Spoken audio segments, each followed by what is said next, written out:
Bapak Ibu, sudah segar-segar tadi ya, kita sudah yoga, relaksasi, luar biasa. Ini benar-benar semangat untuk kita hari ini ya. Untuk menambah semangat ya, sebelum kita nanti akan bersama Dr. Dewa untuk kita mengikuti apa yang menjadi materi dari talk kita pagi ini, ada sedikit pantun Bapak Ibu. Cakep ya Pak ya, bilang. Pagi hari jalan ke sawah, udara segar, hati pun riang. Usia boleh terus bertambah, semangat hidup tetap membentang. Satu lagi ya, pergi ke taman memetik melati, harumnya lembut menenangkan jiwa. Usia senior tetap berseri, Yakas Pertamina dan Bethesda setia menjaga. Baik, biar panjang lagi kami akan berikan kepada beliau Dr. Idewa Putu Pramantara, spesialis penyakit dalam konsultan geriatri Finasim. Saya akan bacakan sedikit untuk CV beliau. Beliau adalah Ketua Divisi Geriatri Departemen Ilmu Penyakit dalam FKKMK UGM. Dan juga tim mutu Prodi SP1 dan SP2 di Departemen Ilmu Penyakit Dalam FKKMK UGM, dan juga sebagai dosen dan pembimbing klinik S2 Farmasi Klinik di UGM, konsulen unit home care Rumah Sakit Pantirapi Yogyakarta, dosen penatugas pendidik klinik utama Ilmu Penyakit Dalam Departemen Penyakit Dalam FKKMK UGM. Dan beliau juga dokter konsulen geriatri di Rumah Sakit Bethesda Yogyakarta. Baik, kepada yang terhormat Dr. Dewa, kami persilakan.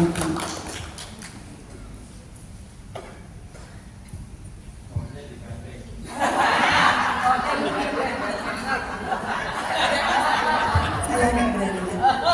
Baik.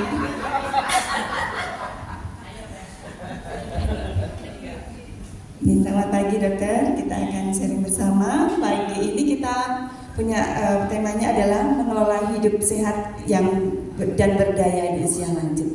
Baik, untuk waktu sekitar 1 jam kami persilakan Dr. Dewa. Nanti kemudian kita akan diskusi tanya jawab. Untuk Bapak Ibu yang ada pertanyaan mohon bisa dicatat dulu, nanti kita akan diskusi. Baik, selanjutnya kami persilakan Dr. Dewa. Terima kasih. Kurang lebih 1 jam dokter. Mungkin kalau bisa lebih cepat, terima kasih.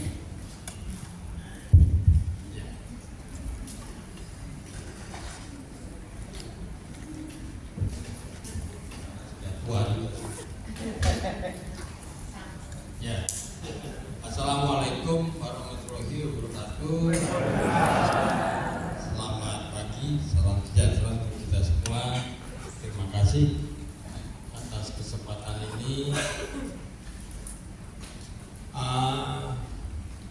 Tadi saya di Bethesda ini spesialis penyakit dalam khusus lansia. Jadi pasien saya lansia semua. Yang non-nya tak tukar lansia. Bapak tahu konsultan geriatri atau subspesialis lansia itu apa? Tadi kan pasiennya semua lansia, ya. Itu apa artinya? Saya punya kompetensi di 3 hal. Yang pertama, ngopeni penyakit kronik yang banyak. Oh, jadi ada syaratnya banyak. Kalau yang tunggal-tunggal silakan ke spesialis lain. Jadi saya punya kompetensi ngopeni penyakit kronik yang banyak pada satu orang. Berarti simpanan Pada satu orang. Ada yang punya begitu tidak? Itu kompetensi pertama. Kompetensi kedua, saya kompeten merawat pasien terminal. Apa? Akhir hayat. Paliatif. Ya. Tapi nanti saya bawa ke Bali nanti. Kan hidup. Dan yang ketiga, saya kompeten di bidang ilmu gerontologi, ilmu ketuaan terapan. Ketuaan. Jadi ilmu ketuaan itu namanya gerontologi. Gerontologi. Gero itu tua. Ya. Next slide, Pak.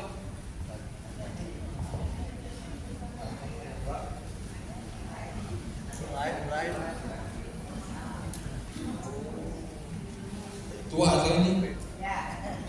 Next. Tua atau gimana? Next. Tua juga kan? Batasannya tua berapa? 60 tahun. Menurut undang-undang kita itu batasannya lansia itu di atas sama dengan 60 tahun. Tetapi kalau beliau tadi punya penyakit tunggal, boleh ke bagian lain. Kalau beliau punya penyakit lebih dari 3 penyakit yang tidak bisa mari, yang seumur hidup, nah itu boleh ke tempat saya. Ya, nanti saya jelaskan kenapa begitu. Ya. Nah ini tadi kembali lagi ke warna. Setiap orang memang akan berumur panjang, Pak. Apalagi Jogja. Itu umur harapan hidupnya paling tinggi di Indonesia. 76. Ya, jelas yang sepuh-sepuh banyak di Jogja. Bahkan yang di luar Jogja pun berbondong-bondong sepuhnya mau di Jogja.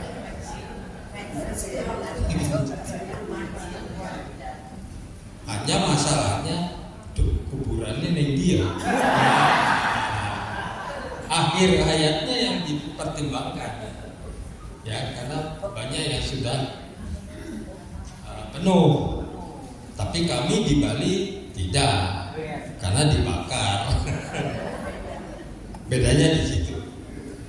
Tetapi tidak setiap orang mau tua. Padahal umur mesti tua. Tapi tidak setiap orang mau tua. Ya kayak tadi itu bapaknya. Bandi cewek gini.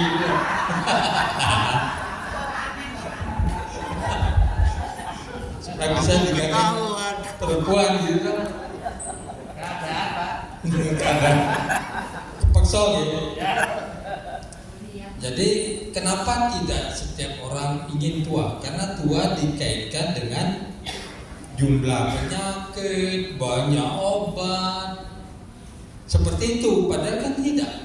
Orang sepuh itu bisa menjalaninya dengan sehat, dengan berdaya, tanpa obat, betul Pak?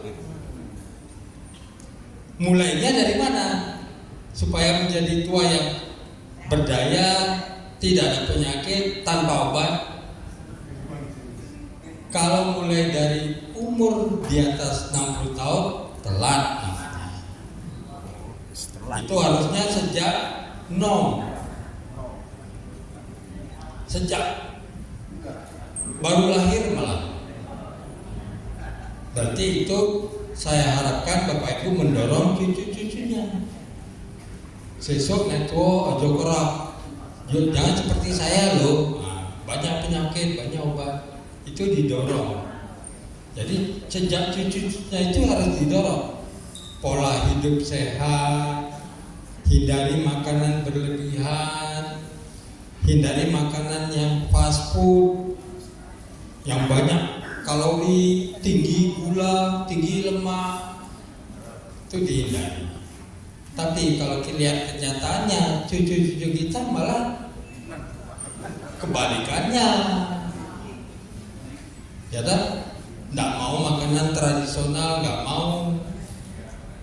Jadi serba susah ya. Itu maksudnya. Tapi tua yang sehat, berdaya, tanpa penyakit, tanpa obat itu pilihan. Tapi umumnya yang disebut menghindari tua itu adalah tua yang biasa-biasa saja. Jadi namanya usual care, usual aging namanya. Udah tua ya mesti banyak penyakit dong.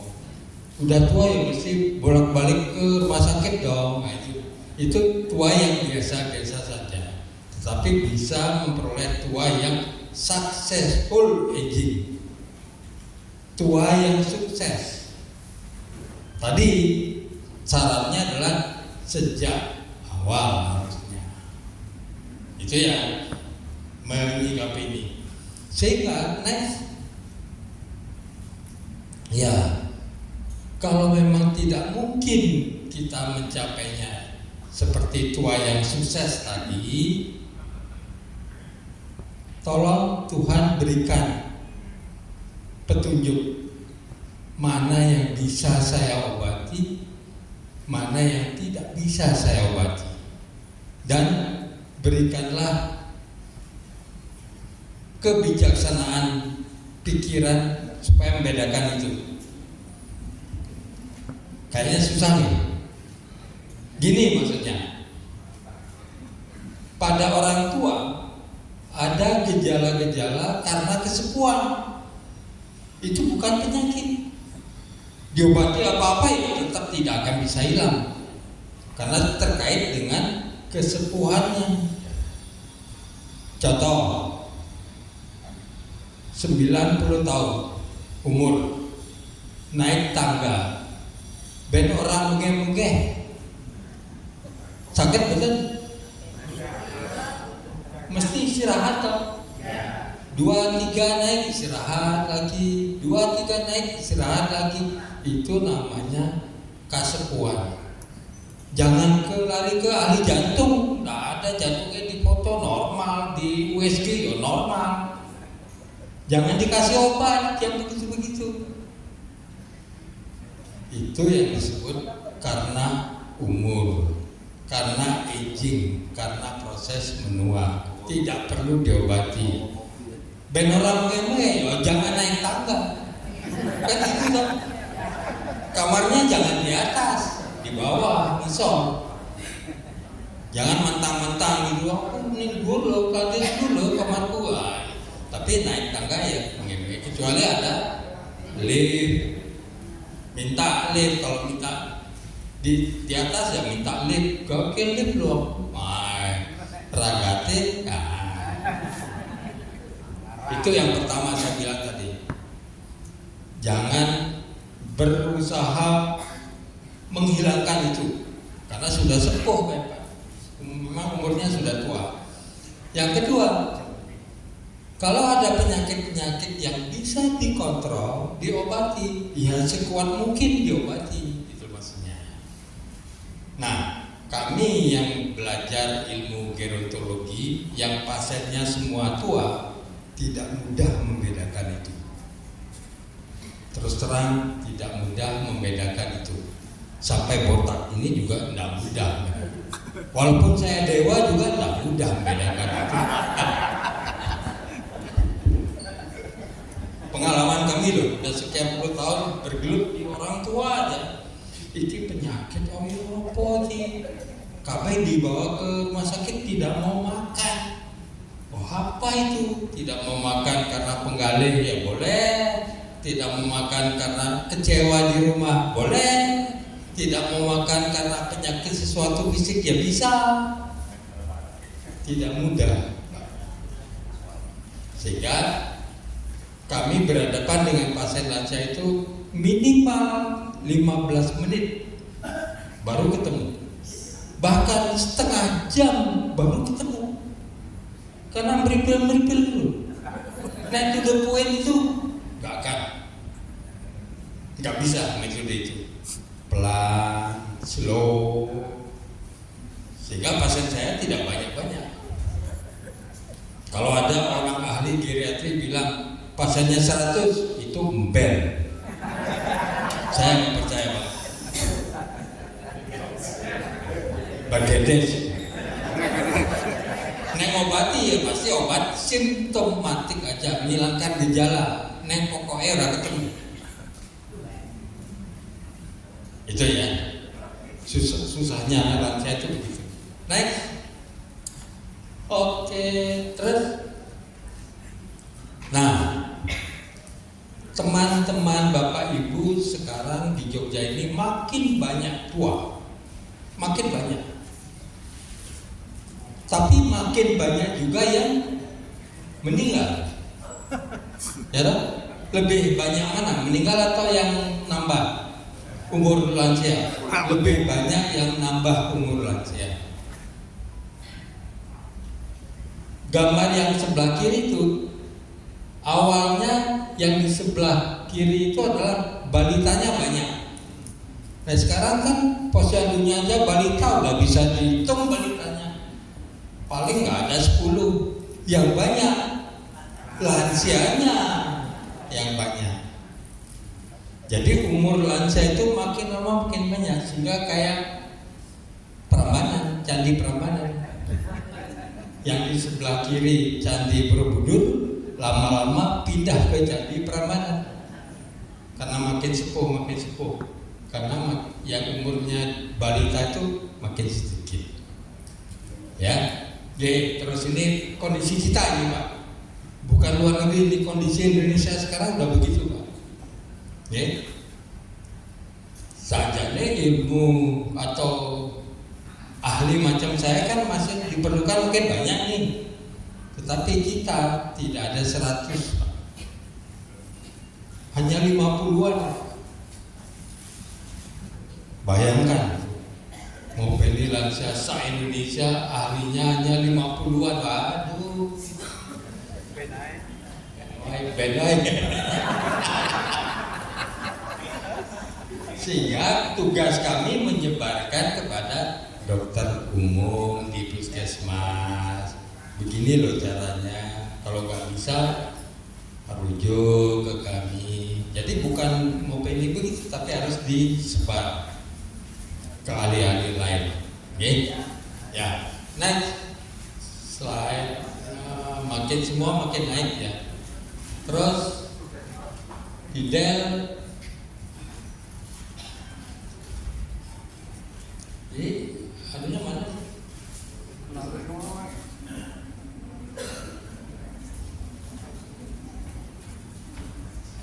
Bisa anu sendiri nggak? Pointer.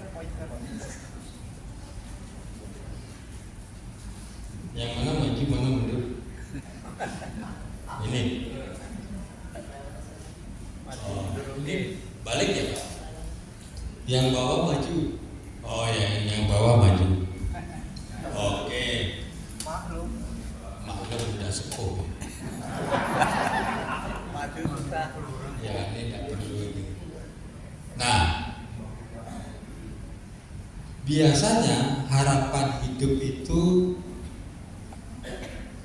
dibaca bayi baru lahir.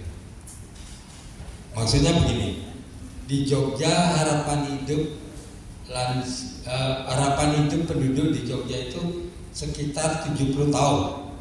Itu artinya kalau bayi itu lahir di Jogja, dia punya harapan hidup itu 70 tahun ke depan. Itu cara bacanya umumnya.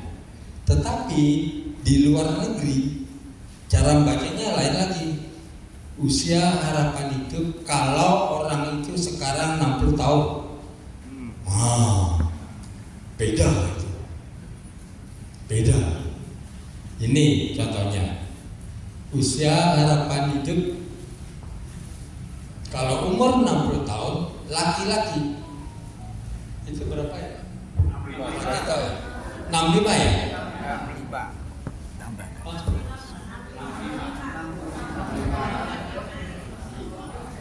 Nah, usia harapan hidup kalau pria umur 65 tahun sekarang kedepannya masih hidup berapa puluh tahun? 15. Kalau perempuan 20. Lebih panjang. perempuan kemungkinan hidupnya lebih panjang dibandingkan pria. Tuhan kita. Baik itu bayi baru lahir maupun setelah umurnya 65 tahun. Wah, hebat. Jangan main-main dengan perempuan. Beliau memang hebat. Makanya ada Ibu Pertiwi, tidak ada Bapak Pertiwi. Karena memang hebat itu. Apa yang membuat beliau hebat? Aktifnya yang laki berapa lama? Dari 15 tahun itu? 13. Kalau perempuan aktifnya berapa? 16. Berarti wanita itu tahan menderita. Ya, betul ya? Tuh, nek pria itu udah sakit-sakitan 2 tahun game. Tapi kalau wanita masih kuat, tahan menderita. Hah? Oh iya, tergantung manja apa tidak ya. Oke. Ya harapannya seperti ini Bapak sekalian. Jadi bagaimana usia lanjut mandiri, yang penting mandiri lah, tidak dibantu oleh orang lain dalam kegiatan sehari-hari. Mandi bisa sendiri, ya. Makan bisa sendiri, masak bisa sendiri, masak keluar bisa sendiri, mandiri lah, bugar tanpa keluhan, ya. Walaupun kadang-kadang kecapean, ya capek tidur, kadang-kadang olahraganya kemompengan dikit, ya kadang-kadang nyerinya, sendinya ya sakit, ototnya sakit, jangan berobat ke dokter itu namanya maladaptasi lansia. Harusnya tidak begitu, tetapi begitu, bahkan melebihi. Wah, aku iso, nah itu loh, itu terjadi keluhan. Itu bukan penyakit yang tidak perlu obat, itu adalah maladaptasi. Ya dipijat-pijat apa-apa itu mari sendiri, istirahat, sembuh sendiri tanpa obat. Jangan minum obat anti nyeri, karena itu efek sampingnya lebih banyak, ke lambung, ke ginjal, ya. Oke, ini yang tadi saya sebut, lansia yang sukses atau yang lansia yang biasa-biasa saja, atau lansia yang cepat.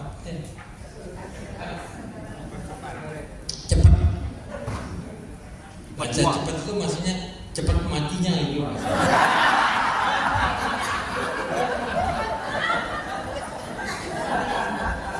Accelerated aging. Jadi masuk rumah sakit dan langsung melorot cepat. Itu namanya yang ketiga, bukan pilihan, maksudnya yang ketiga. Tapi kebanyakan Bapak Ibu sekalian, kalau saya tanya, yang satu apa yang dua?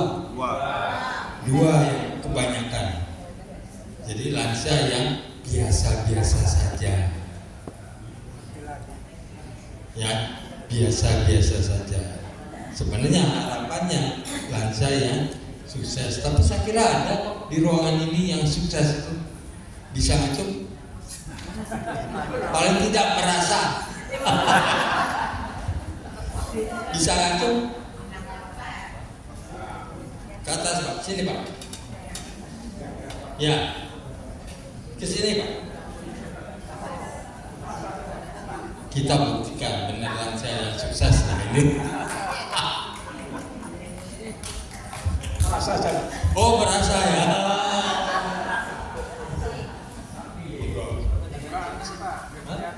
Ada yang berani yang mana? Oh iya. Saya coba. Umur baru 47. Maksudnya dibalik. Pacar juga ini. Oh 74. Di atas 70 tahun itu termasuk lansia risiko tinggi sebenarnya. tapi beliau bagus. Punya penyakit Banyak. apa? Boyok. Itu saja. Sementara itu sebentar.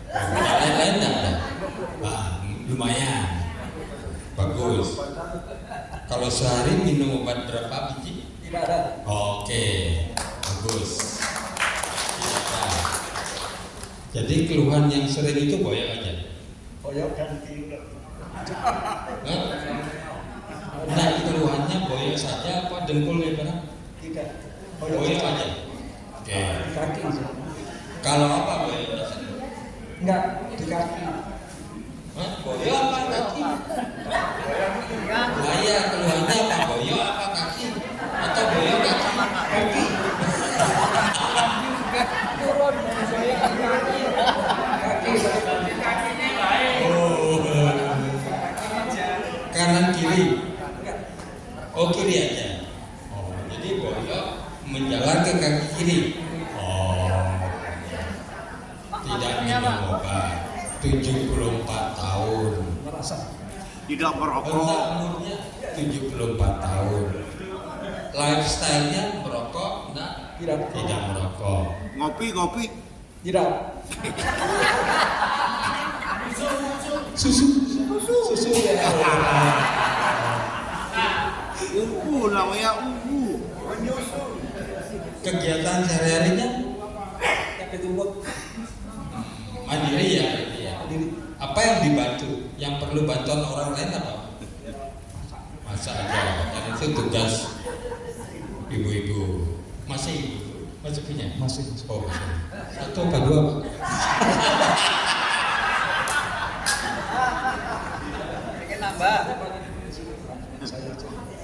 Oh, banyak teman yang seperti Bapak punya, tidak punya penyakit, tidak minum obat. Sip. Oke, turun. Ya, tepuk tangan.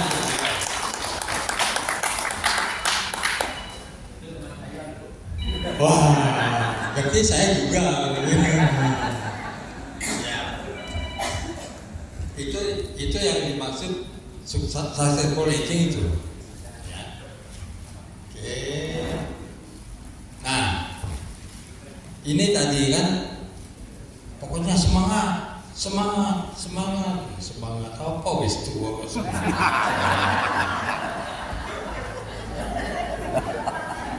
Ingat, Bapak Ibu itu sudah menjalani jalan yang turun, tidak naik. Sekali lagi, tidak naik. Yang Bapak Ibu jalani sekarang jalan yang turunan. Ingat itu. Jangan rumongso. Wah, aku masih mampu kok. Ingat itu. Paling tidak fisiknya sudah menurun. Paling tidak jantung ya sudah menurun, paru-paru ya sudah menurun fungsinya, otot-otot juga sudah menurun fungsinya.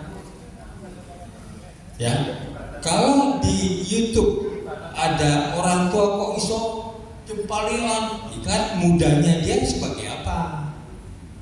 Jangan lu bisa kok, saya juga bisa, jangan seperti itu. Mereka nomnya apa? Mungkin dia maraton pelarinya bisa dong, tua masih bisa, jarak jauh masih bisa dong. Itu maksudnya. Jadi itu yang harus diingat, jangan lupa. Termasuk penggalihnya. Jangan sok dulu bekas menjabat sesuatu, Bapak jadi ketuanya 17-an nih, siap. Bapak jadi ketuanya, siap. Akhirnya beberapa kegiatan itu siap, tapi nanti bisa. Nanti ada contohnya. Bagaimana agar Bapak bisa, Ibu bisa awet tua loh. Yang Ibu harapkan awet tua toh, bukan awet nom toh. Awet tua sampai tua. Awet urip. Semua menurun ya. saya mencari kenapa kayaknya ada di gambar. Ini menurut semua tuh, kecuali laki-laki ada yang meningkat prostat. Udah jarang dipakai. Nganggur. Saya mencari jalannya. Jahit hitam.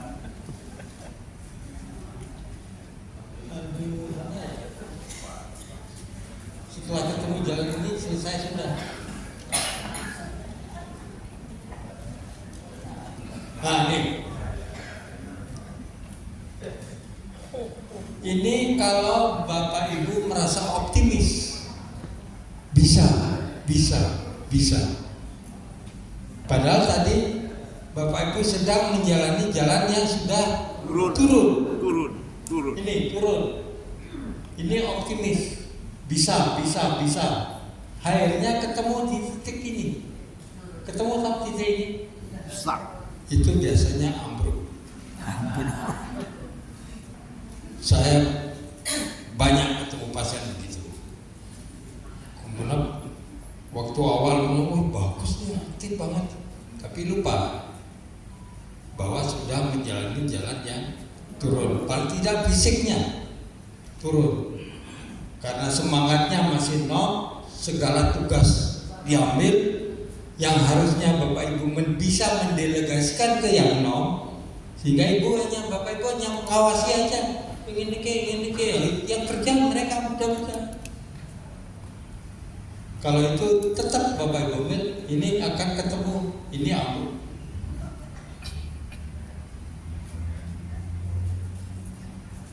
Tadi yang mana ya? Si Jenny ini.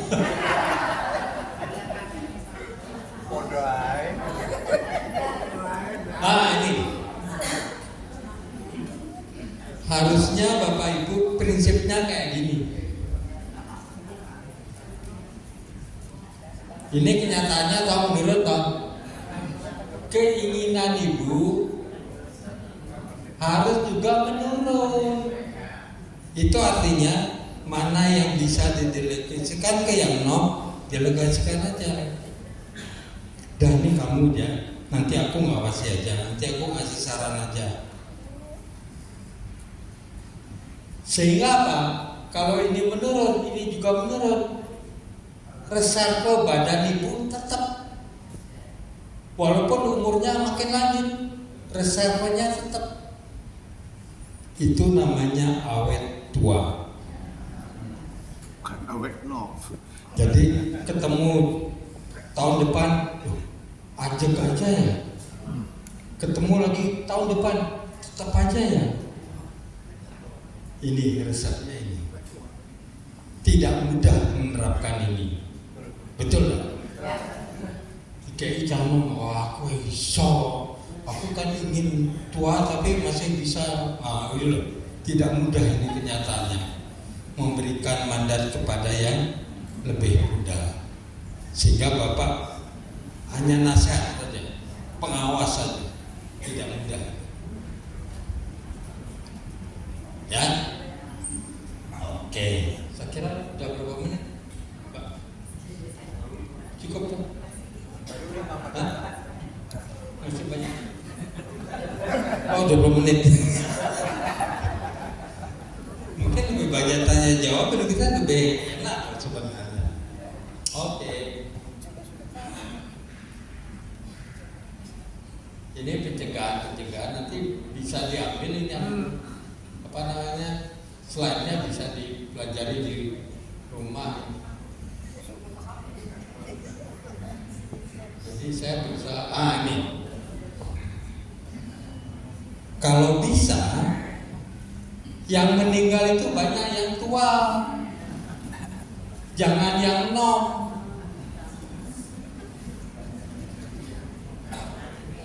Sekarang Indonesia yang meninggal itu banyak balita, banyak orang muda, APG, entah tabrakan, entah apa. Jadi kalau bisa ini tujuan daripada ilmu gerontologi itu yang meninggal itu banyak yang sepuh-sepuh aja. Dan ini bisa didorong ke sana. Rata-rata 60 tahun, wah meninggal wajar. Tahun depan rata-rata yang meninggal sepuh juga, tapi 70 tahun rata-rata. Jadi begitu. Akhirnya yang terakhir rata-rata 100 tahun meninggal, ya udah. Wis wayahe.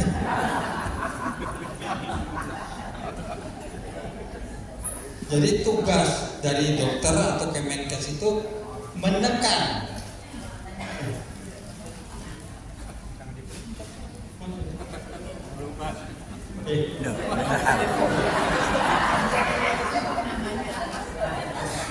tugas dari Kementerian Kesehatan itu menekan kematian kesakitan pada orang-orang yang biarkan yang meninggal banyak yang sepuh-sepuh. Kita aja kalah dengan Vietnam ya. Angka kematian bayi, balita, ibu hamil tertinggi di ASEAN. Apalagi sepuh gitu. Itu sebenarnya maknanya seperti itu sebenarnya. Gambar ini saya pakai karena penyebab meninggalnya orang tua itu berasal dari pembuluh darahnya, stroke, jantung koroner, betul?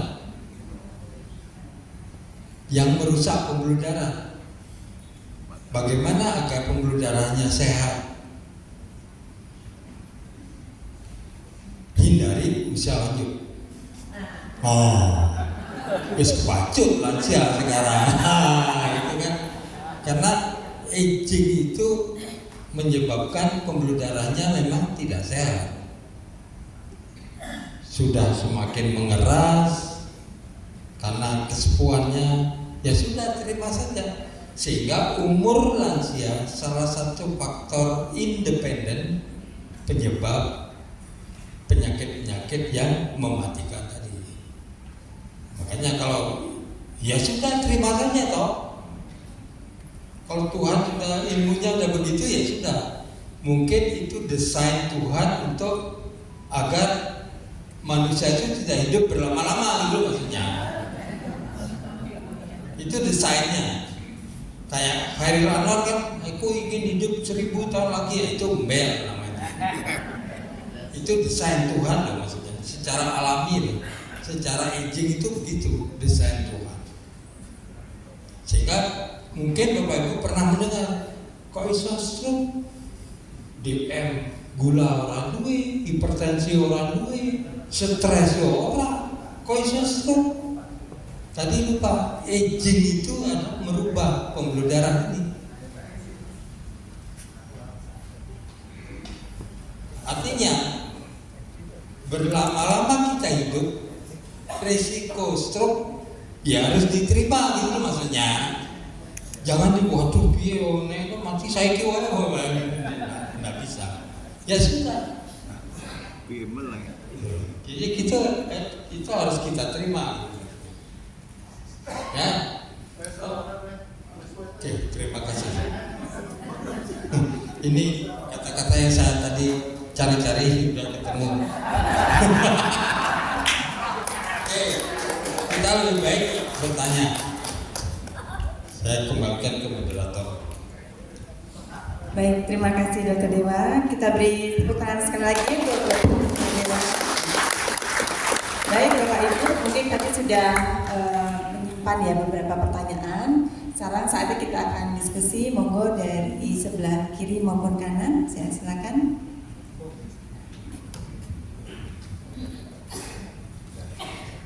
Terima kasih. Tadi dijelaskan untuk berobat ke dokter geriatri itu untuk yang punya penyakit lebih dari 3 penyakit. Pertanyaannya, pertimbangannya apa 3? Apa bisa kurang dari 3? Terima kasih. Ya, itu begini Pak. Kalau Bapak punya penyakit kurang dari 3, mungkin cukup sekali saja ke poliklinik. Kalau lebih dari 3, berarti bolak-balik Bapak ke Bethesda seminggu sampai penuh tiap hari, karena polinya bukannya beda-beda. Itu pertimbangan pertama. Yang kedua, dokter-dokter yang Bapak kunjungi itu tidak melihat obat apa yang sudah diminum.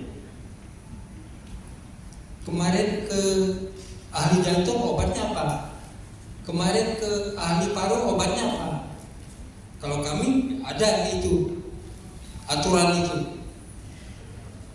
Pertama tadi praktis, tidak bolak-balik karena polinya harinya beda-beda toh bukanya. Yang kedua, bisa menghindari obat banyak. Jangan-jangan yang diresepkan oleh dokter ahli jantung itu udah diberikan oleh dokter yang lain dengan merek yang lain. Nah itu loh, tapi isinya sama. Nah itu yang saya kelola. Jadi menghindari obat banyak yang tidak perlu. Bang Tinde. Kedua, pertama praktis tadi supaya tidak bolak-balik ke rumah sakit karena polinya pasien beda-beda. Itu maksudnya. Karena apa? Usia lanjut kalau obatnya banyak, itu resiko tinggi efek samping obat atau interaksi obat.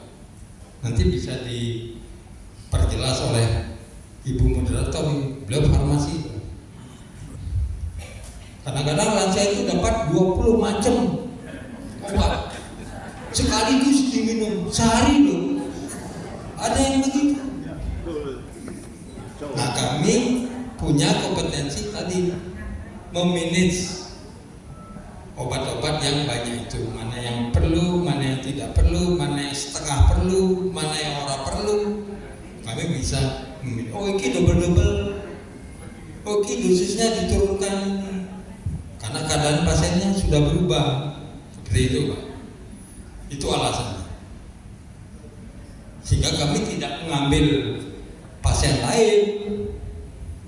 Nah kalau saya punya penyakit satu aja, boleh enggak? Oh boleh. Boleh aja Pak. Misalnya, karena ada pertanyaan begini dari lansianya, saya punya penyakit satu aja loh, ahli penyakit jantung. Kalau saya ke dokter Dewa, apa dokter Dewa ahli jantung? Kan enggak. Itu maksudnya Pak. Jadi saya ngambil itu yang harusnya pasiennya dari poli jantung, kan begitu. Padahal dokter Dewa enggak ahli jantung, ahli tua gitu maksudnya.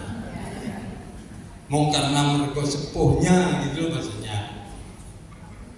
Itu saja sebenarnya plus minusnya Pak. Kalau saya berpatokan pada umur di atas 60 tahun, mestinya pasienku oke dong. Banyak mestinya. Bisa saya ambil aja dulu, nanti baru saya sebarkan begitu. Tapi saya kembali lagi, ngopeni orang tua kalau sakit menentukan penyakitnya ini karena proses menua apa enggak, itu tuh perlu waktu. Sehingga tadi saya bilang kalau ada orang ahli geriatri dia bilang pasiennya 100-an, itu nonsense. Pasti dia berpraktek ngawur. Saya bisa berani jamin itu. Kira-kira paham nggak? Ya, itu jawaban saya. Setelah bergelut puluhan tahun dengan usia lanjut. Terima kasih dokter. Baik Pak, cukup jelas nih. Tadi dengan Pak Sinten Kristianto. Pak Kristianto, terima kasih. Baik, selanjutnya monggo mungkin sebelah sini, ya paling belakang, silakan Bu. Mohon sebutkan nama Ibu.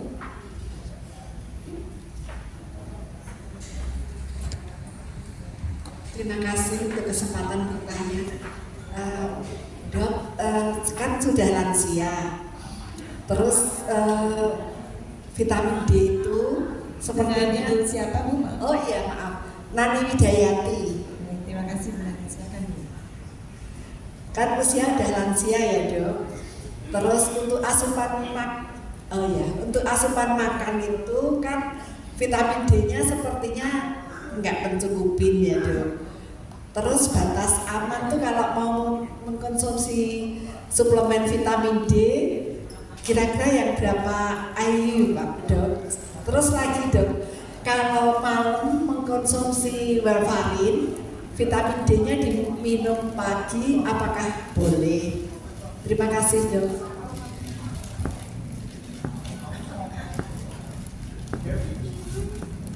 Vitamin delta ya, bukan beta ya, delta. Vitamin D. Ibu aktif apa enggak? Sok keluar rumah apa enggak? Oh iya, baru. Berarti masih kena sinar matahari. Belum tentu dok. Oh belum tentu ya. Jadi pindah ke WC, ke AC ya. Jalan tapi kan Ke mall maksudnya. ya enggak dok ya. Ya pokoknya nggak banyak kalau kena matahari. Ya. Ya. Biasanya kita berikan 1000 unit per hari untuk maintenance. Sebenarnya ada tuh aturannya. Periksa dulu kadar vitamin D di darah. Iya, makanya tadi kan salah satu yang saya tanyakan tadi, ibu masih aktif enggak? Berarti masih keluar rumah enggak? Itu maksudnya. Kecuali kalau pasiennya berbaring saja, jelas itu tidak mendapat vitamin D dari sinar matahari. Itu biasanya 3000 unit. 3000 sampai 5000 unit diberikan vitamin D. Tapi kalau aktif cukup 1000 unit saja. 1000 unit loh Bu. Ya, kalau ibu kadar vitamin D-nya cukup tadi diperiksa. Ini kan tidak diperiksa karena mahal toh. Jadi plus minus 1000 itu udah oke gitu loh Bu maksudnya. Kalau ibu merasa 400 kurang ya 1000. Tapi kan tadi harus diperiksa dulu. Kalau ternyata normal kadarnya 400 cukup gitu loh maksudnya. Karena meriksa vitamin D kan mahal. Gitu loh maksudnya. Dan tidak dijangkau askes BPJS loh. Nah, harus periksa sendiri. Mahalnya berapa sih Bu? Oh pokoknya mahal gitu ya. Kalau tidak sampai 50.000 kan ya lumayan gitu loh. Ketimbang tadi 1000 unit dengan 400 unit kan beda harga obatnya gitu loh. Itu caranya gitu. Yang kedua warfarin. Wah ini obatnya harus pengawasan ketat ini warfarin. Malamnya enggak apa-apa. Pokoknya warfarin itu kan 1 kali sehari. Bisa malam, bisa siang, neng ajek gitu maksudnya. Bisa pagi juga ajek gitu loh maksudnya. Yang penting ajeknya Bu. Ya, karena dia diberikan 1 kali sehari. Jadi 24 jam dia masih main obat itu. Itu maksudnya. Boleh. Pagi vitamin D, malam warfarin. Ya. Boleh. Terima kasih dok. Baik, terima kasih Bu Nani Dokter. Selanjutnya monggo. Ya, sebelah sini Bapak. Oh, di belakang. Belakang dulu Oh, posisi belakang, izin ya, J. ya. Belakang dulu silakan. Dengan Bapak Sinten monggo. Bismillahirrahmanirrahim. Assalamualaikum warahmatullahi wabarakatuh. Waalaikumsalam. Dalam salam sejahtera buat kita semua. Iya. Nama saya Bambang Sugianto. Pensiun tahun 2010. Jadi umurnya kira-kira 27. 72 Mas. Ya dibalik aja Pak, karena katanya Pak Bambang itu dibalik aja, tapi saya udah tahu. kita harus optimis begitu ya. Pak, tadi saya mendapatkan ilmu yang baru, terutama yang ditayangkan di sana tadi, bahwa suatu saat kita itu juga ketemu garis Betul. turun dan turun, sehingga disitulah akhirnya juga turun. Iya. Tapi saya punya pendapat begini Pak. Oke. Setelah saya pensiun tahun 2010 itu lebih leluasa untuk tidak terikat dengan perusahaan. Artinya saya kepengen maju itu untuk lebih semangat itu punya usaha dan usaha gitu kan. Nah, bagaimana pertanyaannya ya? Bagaimana, apakah itu termasuk grafik yang tidak ketemu tadi? Itu yang pertama. Yang kedua, mendelegasikannya bagaimana Pak ya? Saya juga kadang-kadang anak sama istri keluarga itu, tolong ambilin itu, tolong ini. Dengan tetangga ya gimana, bisa nggak ini? Tolong dibantu dan seterusnya. Dua pertanyaan Pak Dokter. Terima kasih. Assalamualaikum warahmatullahi wabarakatuh. Waalaikumsalam. Tepuk tangan dulu buat Pak Dokter. Ya. Yang pertama saya maknai pertanyaan begini. Kegiatan usia lanjut itu apa yang boleh, apa yang tidak boleh? Ada dua.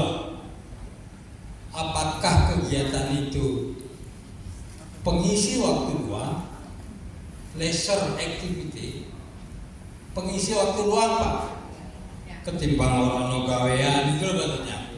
Ini biasanya intinya pengisi waktu luang itu hobi isinya kegiatannya. Kadang-kadang ngetek duit, hobi kok, hobi saya begitu Pak. Tapi yang saya heran, kadang-kadang lansia itu kita tanya hobinya apa, nggak punya. Aneh itu. Sampai tua dia tidak punya hobi. Ini gawat ini. Itu Pak kegiatan. Yang kedua, tadi Bapak mengelola perusahaan sendiri toh, itu namanya second career. Kalau second career ini menghasilkan uang. Kira-kira dua aktivitas ini mana yang cocok dengan yang tadi ketemu garisnya Pak? Yang satu hobi, yang satu karier kedua. Mana kira-kira Pak? Karier kedua. Hati-hati itu, bersemangat itu. Walaupun tidak mempunyai beban pada perusahaan publik, tetapi sekarang berpindah bebannya pada perusahaan private. Nah itu kan ada ambisi-ambisi tahu Pak.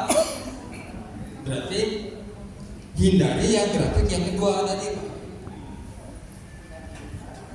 Mana kira-kira yang bisa dilimpahkan ke anak, mana yang kira-kira bisa dilimpahkan kepada orang kepercayaan, limpahkan aja, Bapak ngawasi aja. Itu maksudnya, Pak. Gimana? Iya, sudah cukup Bapak? Oke. Ini yang bertanya dapat door prize dulu, dokter langsung diberikan. Ya. Tadi yang sebelah sini sinten nggih? Oke, Pak Christian. Sebentar sebelum pertanyaan, sebentar. Ada yang tidak punya hobi? Walaupun sudah sepuh. Ada, semua punya ya? Ada loh hobi cerewet Pak. Jadi waktu dia PNS tuh ngomong kerjanya aja sampai dia tidak punya hobi. Begitu sepuh hilang, pekerjaannya sudah hilang, hobinya juga tidak punya. Ngelokro, meninggal ya.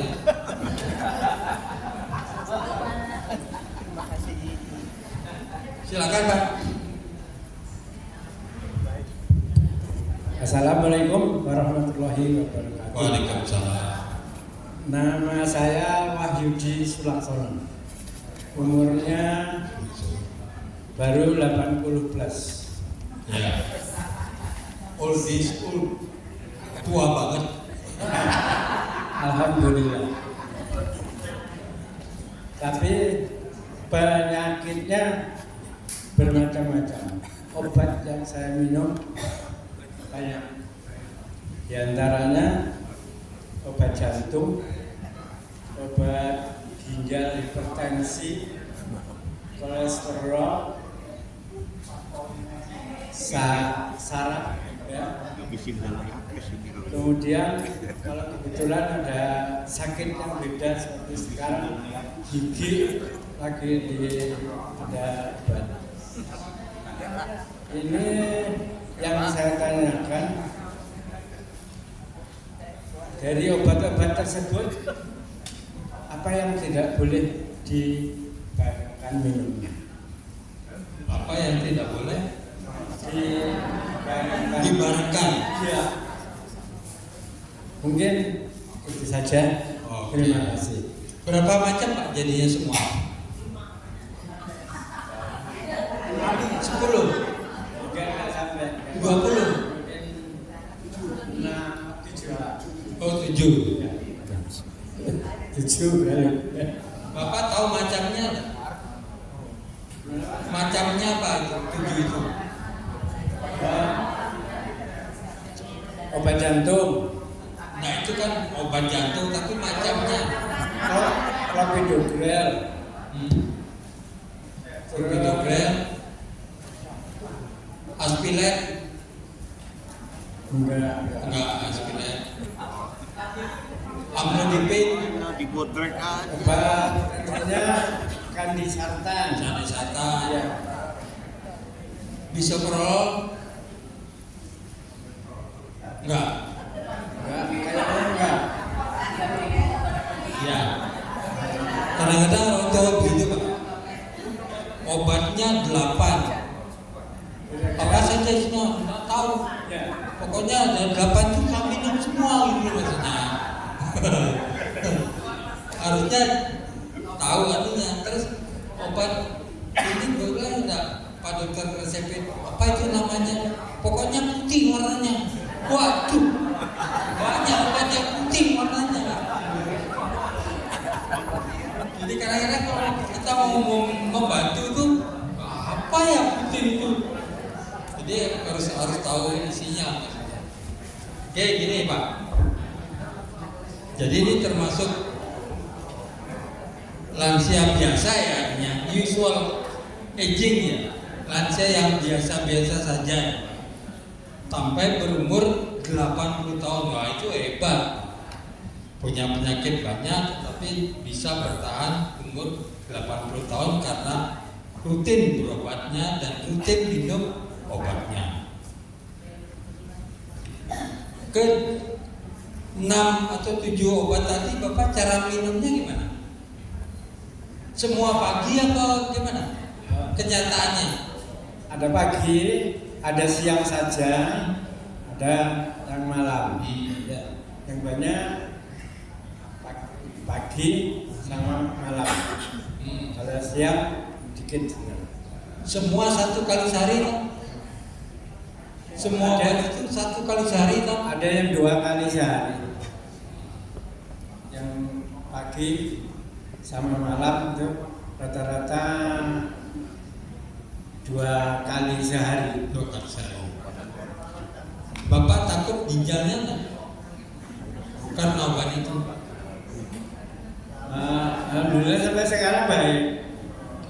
Jantung juga sudah baik. Enggak, karena obat itu Bapak takut ginjalnya rusak. Pasrah.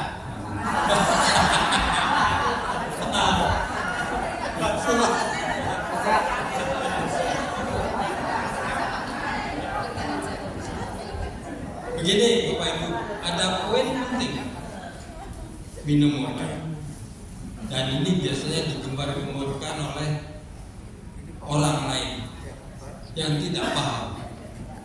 Jangan minum obat kimiawi berlama-lama, berbanyak-banyak, kok ginjalnya rusak gitu loh. Begitu kan? Bahkan di TV jangan minum obat kimiawi, obat ini herbal lebih baik, alami. Begitu juga tuh. Begini Pak, kalau obat itu diberikan oleh seorang dokter 1 kali sehari, artinya 24 jam berikutnya itu hilang di badan. Loh kok iso? Iya. Makanya tiap hari diminum 1 kali saja. Karena hilangnya di badan 24 jam hilang. Besoknya udah hilang. Nggak mungkin obat itu numpuk itu di badan, nggak mungkin. Jangan dibuang. Apa yang banyak membuang? Ginjal yang banyak membuang obat. Jadi kalau itu aja 1 kali sehari, silakan. Tidak akan mungkin numpuk, tidak akan mengganggu ginjal. Dan buktinya Bapak sendiri kok ginjalnya fine-fine aja kok. Memang itu betul. Kenapa obat ada yang pagi, malam?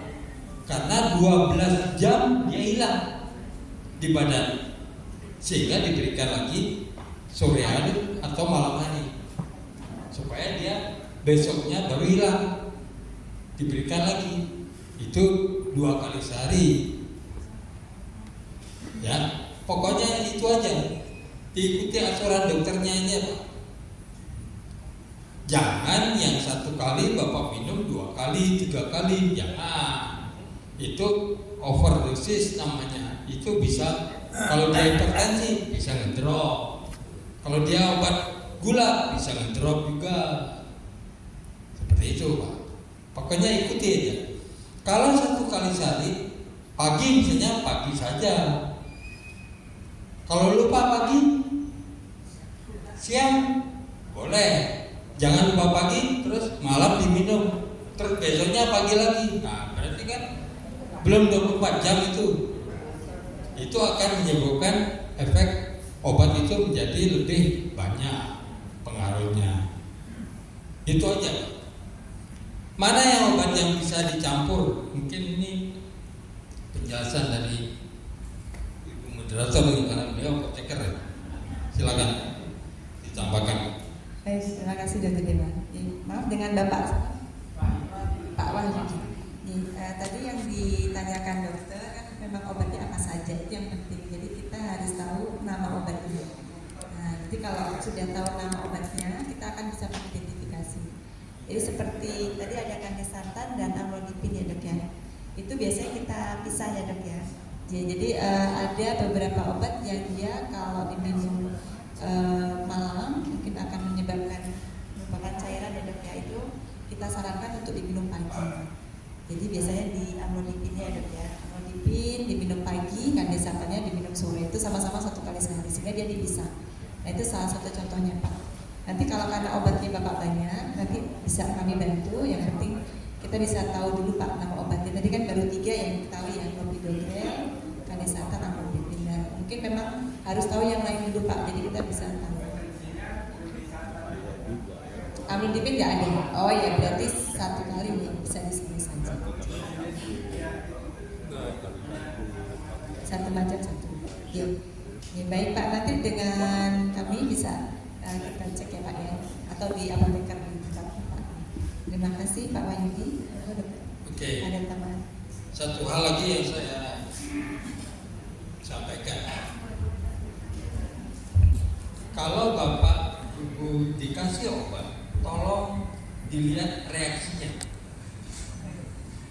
Pada orang tua itu berbeda dengan Cahno. Walaupun dokter bilang ini dosisnya sudah kecil, tetapi kalau ibu bapak minum itu ada reaksi tertentu, tolong sampaikan ke dokternya sehingga dokter bisa merubah, mengganti. Itu loh maksudnya. Itu ya pesan saya, karena bapak itu kan sudah sepuh nih, jantungnya sudah 60 tahun, hatinya juga 60 tahun, jadi berbeda dengan orang muda gitu maksudnya.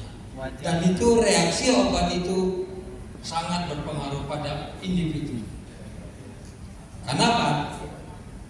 Rasional itu ada 3 Pak. Obat ini rasional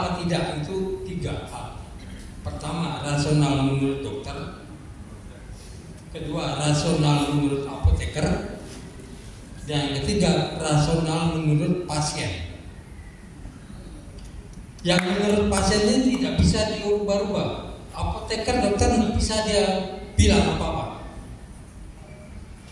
Saya pernah memberikan obat yang mula-mula satu macam obat, yang isinya 3 macam. Kemudian saya pecah karena ini tidak ada B1, B6, B12. Saya berikan bersama-sama. Akhirnya beliau protes, "Dok, saya kok jadi liar ya makan obat yang 3 macam ini?" "Oh, ini kan sama isinya dengan neurobion." "Yang liar." "Nggak bisa Pak, sama." "Loh, yang minum obat dokter apa saya?" "Saya yang minum obat." Itu namanya rasional menurut pasien, dan dokter tidak bisa mengenolkan itu. Harus diikuti juga, balikkan lagi ke neurobion. Sehingga saya pesan, kalau Bapak ke dokter minum obat sesuatu, kalau ada perubahan balik lagi ke dokter yang awal. Jangan pindah dokter lain. Dokter lain dipindah, dikiranya penyakit baru itu. Diobati mana itu? Nambah lagi obatnya. Itu loh. Paham ya? Ya? Supaya dokter yang berikan itu tahu. Karena yang dihadapi ini kan usia lanjut, bukan usia yang yang perubahan-perubahannya kan mereka tidak tahu persis toh. Gitu loh.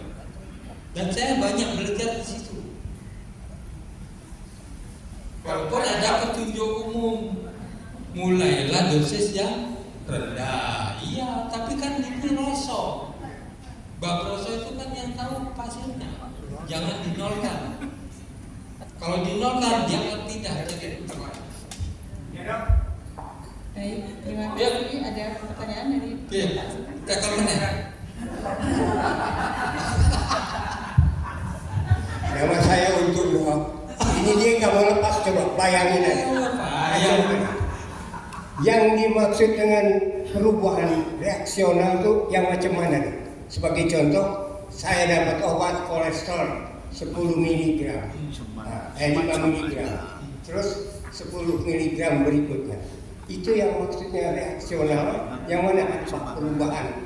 Rasional. Itulah yang saya maksud. Lama kali supaya lama megang ini. Itu aja yang saya tanya. Saya cuma tanya saja, maklum lah. Bagaimana tadi pertanyaannya? Karena saya lihat megang aku ya ini juga mau megang. Nah, iya. Saya bukan megang, dia yang menawarkan. Oh gitu. Jadi bagaimana untuk tadi reaksional? Rasional. Ya kan? Itu. Gimana? Bagaimana kalau Memang kita tidak terasa ada perubahan. Oh, berarti rasa atau ini? Rasa bukan roso. Oh. nggak bisa baca jawab? Rasa. Oh, ini bereto.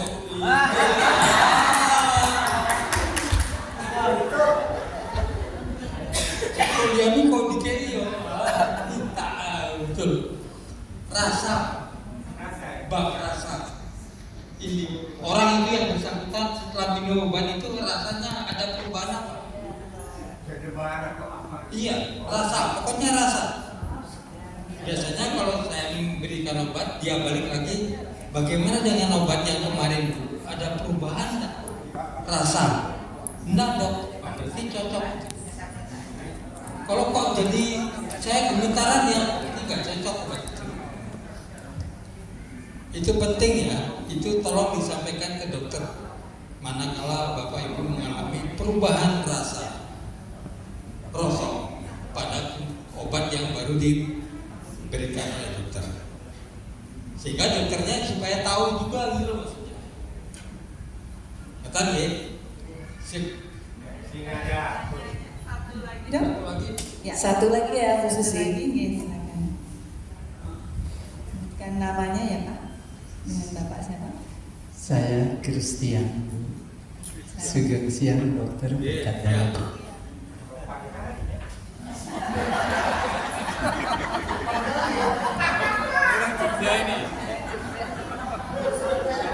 Gini dokter, Oktober 2025 saya sakit dokter, ke poliklinik, dikasih obat 2 macam, pulang 3 hari kemudian tidak ada perubahan dokter. Saya kembali ke dokter itu, ke poliklinik itu, tapi saya minta dirujukan ke Bethesda. Sampai di Bethesda saya diterima. Dia bilang saya ini jantung koroner. Kaget saya dokter. Kemudian cek gula darah tinggi 204 dokter. Kemudian saya dikasih obat, pulang reaksi. Nah, kembali dokter tadi mengatakan kalau dikasih obat 1 hari 1 berarti 24 jam habis, kan gitu. Nah, saya dikasih obat 4 tablet, 4 macam. 2 sebelum makan, setengah jam sebelum makan, 2 sesudah makan. Nah, yang pertanyaan itu dokter. Kedua, kita umur di atas 60. Bertemu dengan dokter yang baru-baru mungkin baru di wisuda dokter. Jadi komunikasi agak susah juga dokter. Nah, jadi kita ini maju mundur kalau ketemu dokter yang masih muda, masih, kalau wanita masih cantik, kalau laki-laki masih ganteng dokter. Nah, ini apakah ada problem di situ dokter tentang komunikasi dokter, untuk dari yang lansia kepada yang masih kemudian obat yang 2 sebelum makan dan 2 sesudah makan. Itu pertanyaan kami dokter, perbedaannya di mana? Matur nuwun dokter. Ya. Komunikasi tadi ya. Ya, saya ki dokternya banyak nom-nom ya. Soalnya pinter dia. Dia pinter komunikasi enggak. Masalahnya yang dihadapi kan sekarang sepuh. Mungkin harus lambat atau sabar, mungkin harus agak keras tapi tidak membentak. Karena udah pendengaran kan menurun toh, agak keras, tidak membentak, sabar, mau mendengarkan. Kalau Bapak ragu dengan dokter Nom, ya cari dokter yang sudah sepuh, Pak.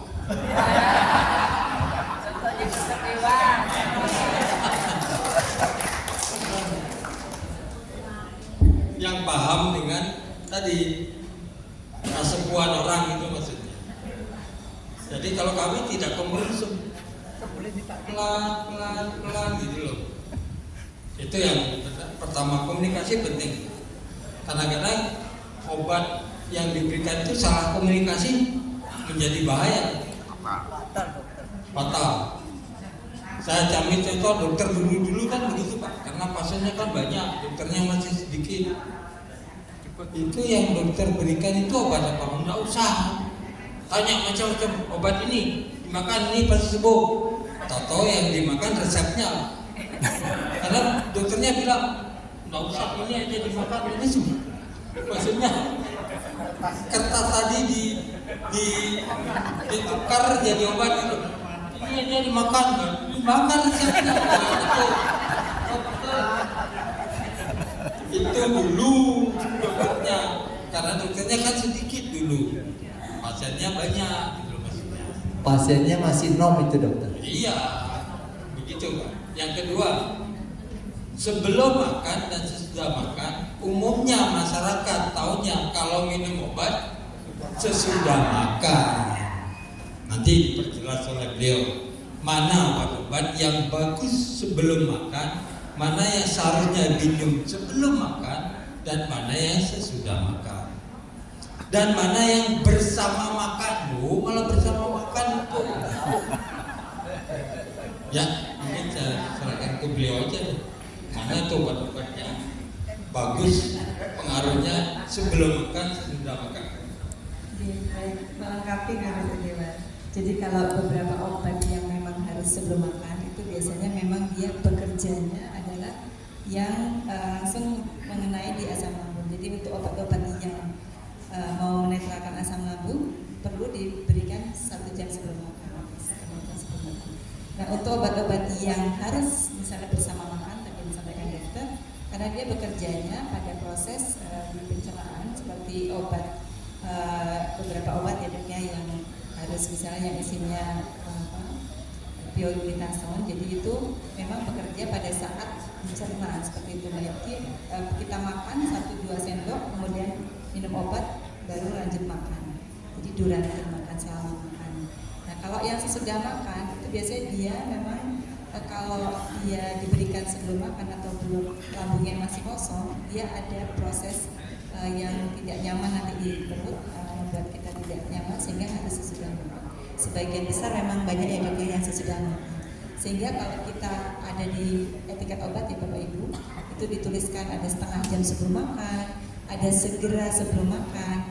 Itu memang ada tujuannya masing-masing. Jadi ada obat yang segera sebelum makan, bukan setengah jam sebelum makan, karena dia misalnya obat gula yang dibetlamid begitu, itu kalau terlalu lama sebelum makan, obatnya sudah bekerja, nanti kadar gula kita akan menjadi drop. Jadi harus segera sebelum makan, karena begitu dia minum kita makan sudah kena makanan, jadi nggak terlalu lama dari jarak makan itu ya dok. Jadi ada maksud masing-masing obat karena cara kerja obatnya yang berbeda. Biasanya memang bergantung dari kondisi kita di pencernaan dan juga fungsi obatnya itu sendiri. Terima kasih. Bapak berani nanya enggak ke apoteknya, kenapa ini sebelum makan? Berani nanya? Oh, waktu itu saya sudah divonis dokter, jadi saya takut juga bertanya kepada dokter. Hanya aja Pak, nggak apa-apa. Harusnya apotek juga siap menerima itu, pertanyaan itu. Gitu. Saya mau bertanya, takut seperti yang tadi dokter katakan, yang pasien ini dokter apa saya, kan begitu. Takut juga dokter. Ya, memang aneh Pak. Di Indonesia kalau pasiennya terlalu cerewet, misalnya ya, nanya nanti ada peringatan di komputernya Pak. Centang, pasiennya risiko tinggi. Risiko tinggi apa nih? Kagak cerewet. Padahal kita menghendaki pasien itu cerewet sebenarnya. Kayak tadi, kenapa sebelum makan, kenapa sudah makan, itu kan pengetahuan untuk pasiennya gitu loh maksudnya. Bahwa tidak semua loh obat sesudah makan loh, ada yang sebelum makan loh gitu loh. Ya, dengan ini supaya dokter memberitahu kepada dokter yang tadi kasih obat itu menjelaskan gitu dokter. Betul, karena ada 1 hari minum 1 tablet, 1 hari habis kan gitu. Nah, makanya jangan memilih dokter yang banyak pasiennya. Itu bahaya. Bahaya. Saya punya pengalaman. Kayaknya kemarin dia berobatnya di Bethesda ini. Orang tua punya diabetes.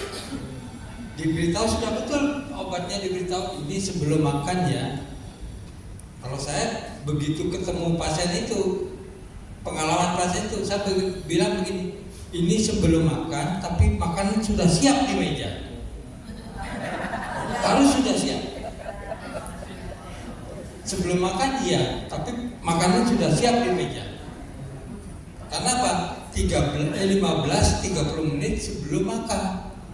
Nah, pasien ini kenapa dia hiponya berkali-kali? Mondok ke Bethesda berkali-kali. Karena apa? Sebelum makan dia nyuntik insulin. Tapi dia lihat di teras ada bakso lewat enggak? Soto lewat enggak? Kebetulan tidak ada yang lewat. udah kebacut disuntik ini. Akhirnya tidur dia. Ya nanti mudah-mudahan udah lewat. Tidur, dalam tidur dia hipoglikemik.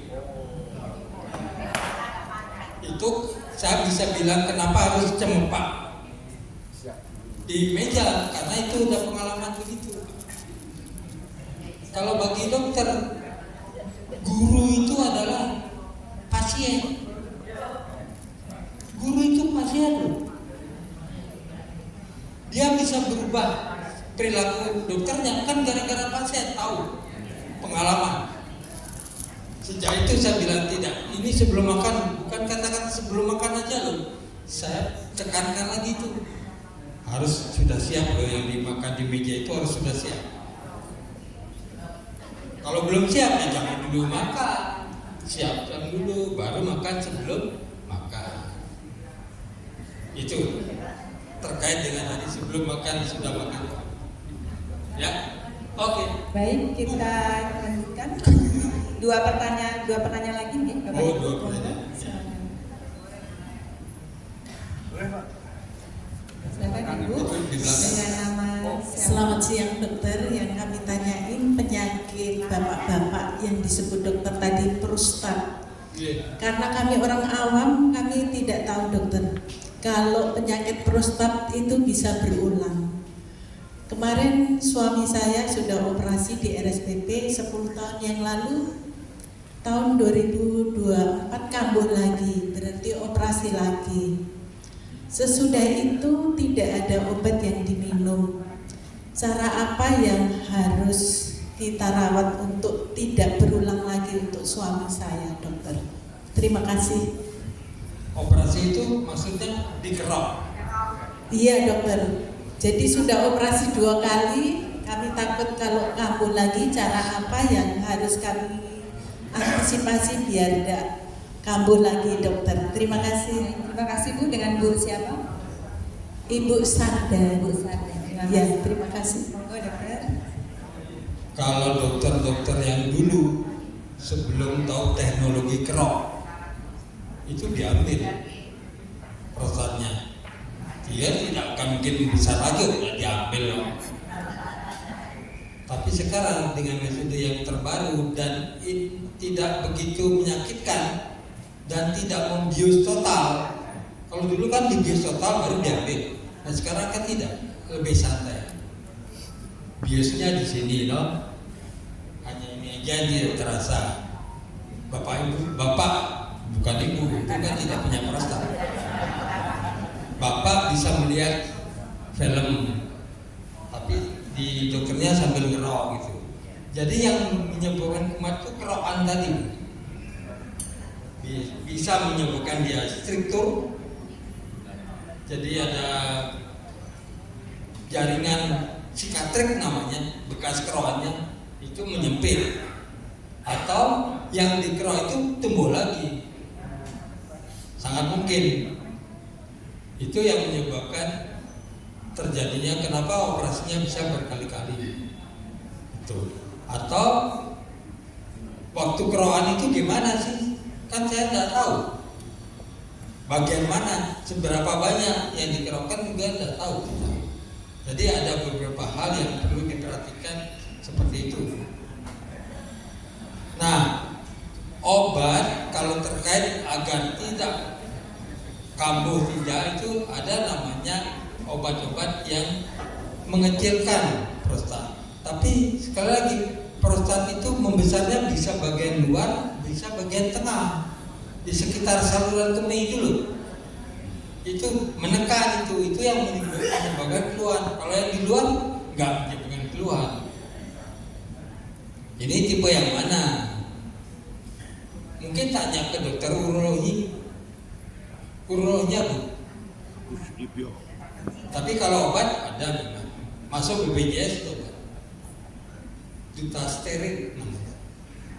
Dapat obat itu enggak? Ya mungkin dikonsultasikan ke. Sementara ini kontrolnya di mana? Di Hermina dokter. Maksudnya dokter apa? Dokter urologi. Urologi. Nah, ya, ditanya. Bisa enggak ini tidak kerok lagi berkali-kali, ada obat enggak? Mudah-mudahan beliau tidak seperti dokter yang tadi, minum aja, atau resepnya yang diminum. Dan beliau sabar juga gitu maksudnya. Jadi dokter-dokter di Indonesia itu pinter, nek para sabaran. Itu aja Ustaz. Oke. Satu lagi terakhir ya, yang satu lagi. satu saja J, Bapak Ibu. Satu G. Oh iya. Terakhir nih kok Bu Susi, dokter G. Terima kasih. Assalamualaikum warahmatullahi wabarakatuh. Waalaikumsalam. Saya Yani Pak. Umur 79 tahun. Setiap hari saya mengkonsumsi obat valsartan kalau pagi, terus amlodipin kalau malam, askardia, kemudian vitamin. Yang saya tanyakan vitamin ya, yang saya tanyakan itu dok, saya itu sebenarnya kalau ada hal yang saya pikirkan atau ada hal yang tidak menyenangkan hati saya, malah saya pasti sakit, nyeng langsung gitu. Nah kalau terjadi hal yang seperti itu, apakah saya boleh minum obat atau tidur? Sebaiknya apa dok? Oh gitu. Tensi 150/90 dan pernah agak baik, normal itu 120/80. Yang iya dok. Terima kasih jawabnya dok. Maksudnya penggalih mempengaruhi tensi gitu loh. Ya. Bagaimana caranya menghindari? Mengatasi ya, supaya apakah tidak usah dipikirkan tapi tidak mungkin. Apa yang harus mungkin. saya perbuat? Menghindar nggak mungkin. Oke. Makasih dok jawabannya. Wah saya bukan ustaz ya.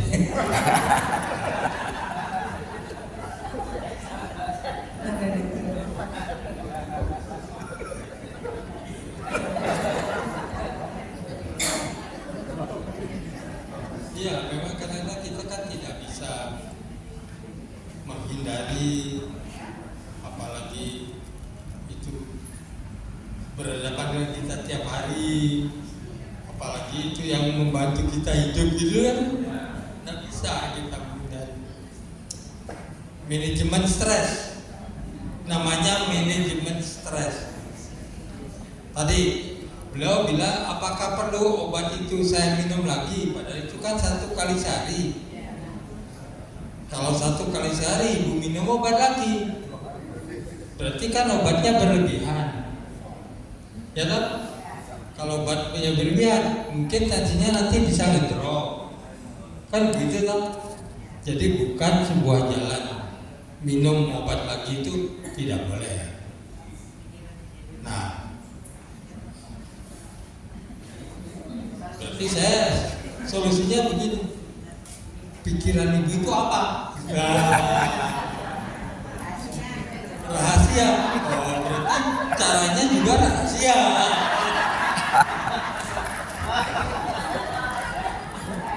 Karena harus sampai ke situ supaya tidak minum obat lagi itu. Kan kita tidak memperbolehkan minum obat lagi karena dosisnya nanti berlebihan. Tapi begitu ibu merasa tenang, ya tensinya ngedrop sendiri loh, normal sendiri loh itu. Gitu loh. Wah ini perlu pendampingan bu, entah psikolog atau psikiater. Biasanya begini bu, hal-hal yang seperti ini kita lakukan pengkajian menyeluruh, namanya general check up, medical check up lansia, namanya medical check up lansia, khusus lansia loh.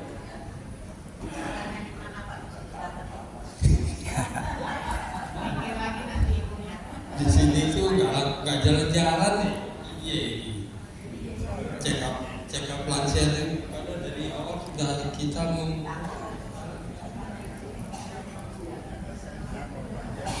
jadi diperiksa oleh tim.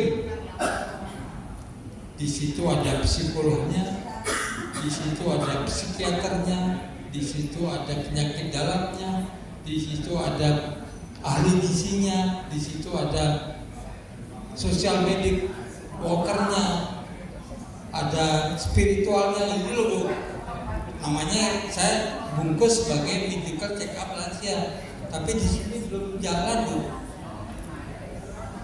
Ada yang tidak di sini yang punya kompetensi, tolong didengarkan nih. Ini bisa menjadi apa ya? Ya dan bukan aja yang begitu, yang banyak penyakit banyak obat tuh bisa juga. Nanti kita tak tahu itu maksudnya. Itu mas dengan itu.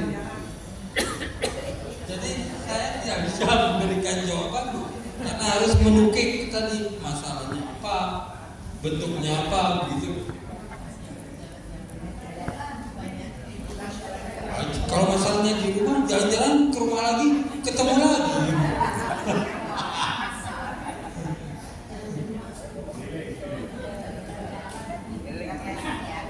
Tapi secara umum begini, lansia itu memang sudah tidak tahan terhadap stres. Tidak tahan, kayak nom itu enggak tahan. Orang nom aja sekarang sering nggak tahan kok, sering lari bunuh diri kok dia. Itu tergantung ya sikap pasrah, menyerahkan kepada yang Maha Kuasa. Itu sikap-sikap yang bisa menenangkan sebenarnya. Secara umum begitu Bu. Tapi kalau Ibu melakukan cek lansia, akan saya dalami sedalam-dalamnya itu. Di mana masalahnya? Kira-kira begitu.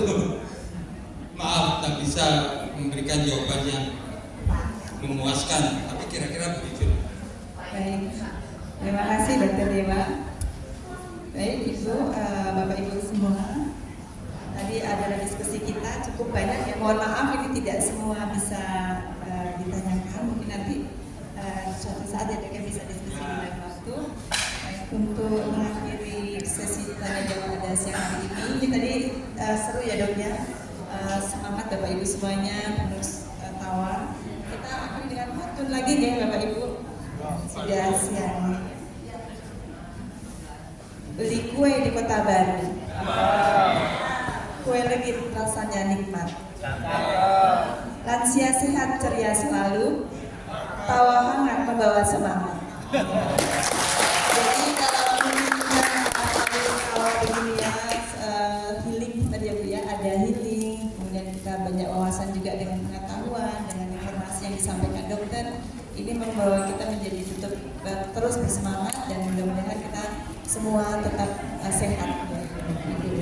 Dan kesimpulan pada siang hari ini tadi disampaikan Dr. Dewa bahwa kita bisa mengolah hidup sehat ini dan juga kita bisa berupaya untuk menjadi berdaya di usia lanjut. Dan memang pada kesempatan saat ini saya berbahagia sekali lihat Bapak Ibu semua nih ya, semuanya sehat ceria, dan mohon maaf jika pada kesempatan kali ini banyak hal yang kurang berkenan. Saya akhiri dengan pantun sekali lagi ya. Makan buah segar setiap hari. Jangan lupa minum air putih. Senang bersama Bapak Ibu hari ini. Sampai jumpa di lain hari.